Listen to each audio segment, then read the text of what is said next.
In this video, I want to lay out what your SAT or ACT prep experience may look like over the 1 or 2 years that you're spending improving on these tests. And I want to make it really clear what that typically looks like, especially for students who are going for that 1400 plus or 1500 plus on the SAT and 32, 33 plus on the ACT, what to expect, what are some reasonable expectations, and how to know where you're at in that process and what that might look like moving forward. So the first thing I want to lay out are that there's 2 kinds of improvement that we look for during this process. And the first improvement is really the bulk of the improvement, which is to meet whatever your current potential is based on all your previous schooling, your education, everything you've done up to the time you start prepping is a huge factor in what your scores are going to be, obviously. Even the best SAT or ACT prep program is not going to be able to make up for massive gaps in your math, in your reading, in your writing, whatever it might be, quickly, right? Because that's something that's built over a long period of time. So the first thing most programs are going to try to do is get you to meet whatever your potential is. And that usually can be done pretty quickly, within months. It's different for every student, but on the order of months, you can get up to that level based on whatever your current abilities are, maximizing your score for either the SAT, ACT, or both. Now, once you've done that, everyone's going to have a certain ceiling that they're going to hit that's going to exhaust the limit of their current abilities. And once we hit that point, we then need to move on to actually improving the students' base knowledge and abilities. So teach them the math that they may not know, teach them the grammar rules that they may not know or have never learned, help them improve reading skills, and so on. Now, this is going to lead to overall less improvement because you're literally going to be working on some of the hardest stuff that a student struggles with. And so you're just really fighting for every point you can get.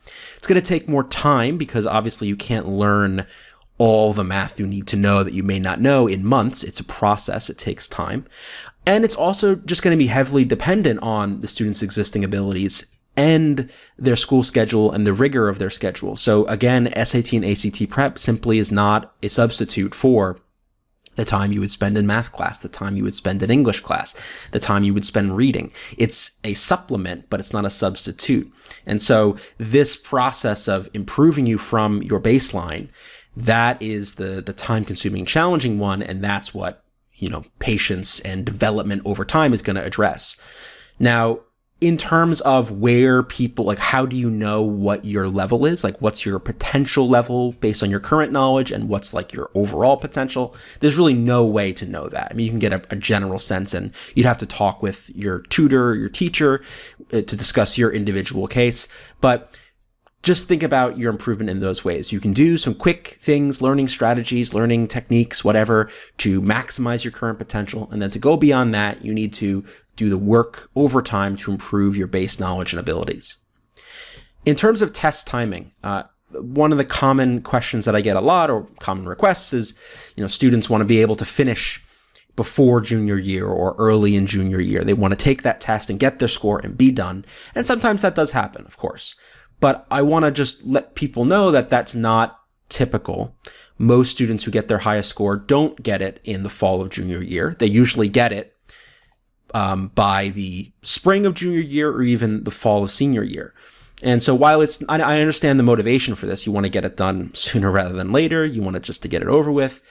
You want to get it done before AP season starts in the spring of junior year. And in general, junior year is really, really busy. So I get the motivation, but I just want to make it clear that the typical track for the highest scoring students is to get their best scores in the spring of junior year or the fall of senior year. And part of this goes back to what we discussed before, where it just takes time for some students to build the abilities and the knowledge that they would gain from their high school classes, as well as to mature and grow up a little bit intellectually, which is a process that's happening continually during your teenage years, your high school years.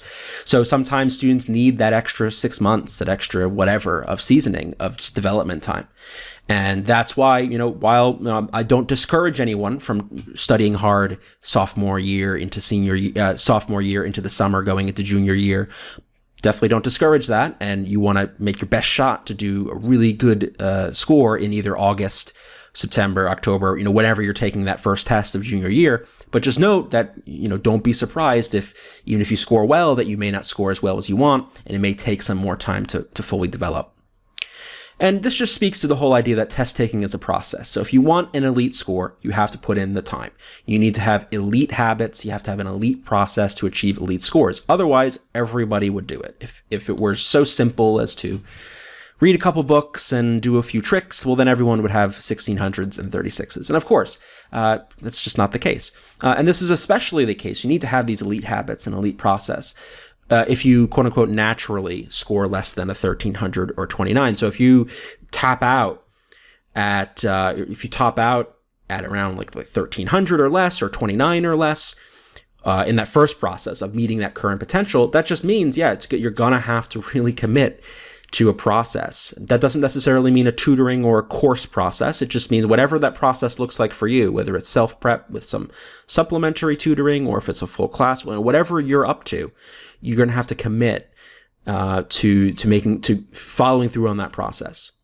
And it can't be rushed. So that's why it's good if you're starting early, if you're starting in sophomore year, starting early junior year, you've got the time to really do it right, so that you don't have to as well cram, because you do have other responsibilities to balance. Of course, you're going to have classes, your junior year classes, you're going to have your extracurriculars, whatever else is going on, APs, IB, whatever you're up to, you want to be able to balance that with your SAT and ACT prep. And then also, most students are going to need at least one retake. It's totally normal to retake the SAT and ACT multiple times. In general, I recommend, 3 to 4 tests of each is a good target. I'll talk more about picking SAT versus ACT in a second, but whatever test you end up settling on as your ultimate specialized test, 3 to 4 tests is a pretty typical target and a good target. You don't have to take it that many times, but don't feel like you can't take it that many times. And in general, don't worry about the, is this taking the test too much question. There's no, unless you're taking the test 20 times, there's no issue with taking it as many times as you need to get the score that you want, within reason. So if you take it 3 times or 4 times or 5 times or even 6 times, it's fine. Don't worry about that. It's a very, very minimal thing to be afraid of. Focus on getting your best score. A general solid schedule, this is something that might work for the typical student. It depends, of course. Everybody's different. You have to talk with your tutor or your teacher to get a sense of where you're at. But a good program for someone aggressively seeking scores would be, taking a test in the summer or fall of junior year, then following up with a springtime junior year test, a summertime senior year test, and a fall senior year test if necessary. That's the kind of time that you would spend in terms of when you're taking the tests to really make sure you're getting enough reps, you're getting enough chances, and allowing for your development naturally over those 2 years to fully express itself. So in terms of test focus, the last point that I'll make is it's totally fine to take both tests. It's totally fine to prep for both tests, at least at first. In most cases, though, it's best to eventually settle on one test, either the SAT or the ACT, to specialize in. Especially when you get later into junior year, into the summer, going into senior year, you really want to have an idea of, okay, I've taken both tests once or twice or whatever your schedule is, and for reasons X, Y, and Z, I think the ACT is better than me, let's say, and so I want to focus on that moving forward and drop the SAT. You don't need both tests at all. Colleges will accept one or the other or both, but even if you give them both, they're just going to look at your highest score overall, so it doesn't really get you anything extra.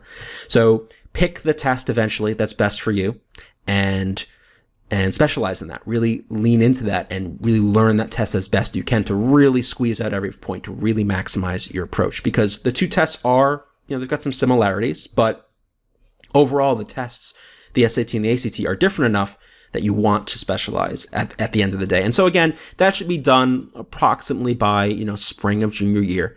And until then, prep for both tests is okay. You want to get a sense of what the tests are about, and you want to see which one might be better suited to your abilities and which one you might prefer.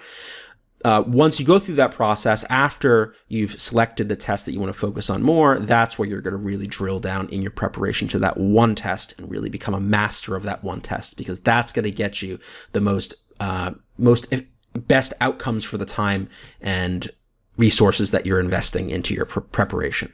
So that is a typical outline of what the prep process looks like. I hope it was helpful to answer some questions and give you a good sense of what someone who's looking to achieve really high scores how they might want to structure and think about their prep process over their junior and senior years.